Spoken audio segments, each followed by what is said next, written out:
শ্বশুরাপ্পা, আমি আপনার মেয়েকে খুব বেশি ভালোবাসি। তুমি আর কি কি খাও? মদ, পান, বিড়ি? শ্বশুরাপ্পা, আগে বিয়েটা হয়ে যেতে দেন, তার বাদে না হয় একসাথে বসে খাবো, সিগারেট খাবো।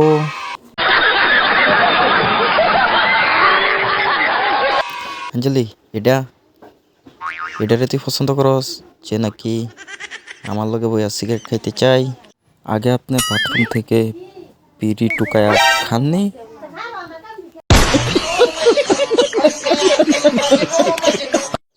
আউট, আউট, নিমক হারাম, আউট।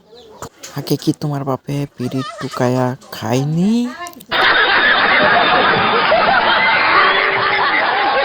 তুমি এখান থেকে চলে যাও, দেব আমি তোমাকে বিড়ি এনে দেবো, বলছি বিড়ি এনে দেবো। সত্যি এনে দেবা কিন্তু। তুমি যাও, দেব, যাও যাও যাও।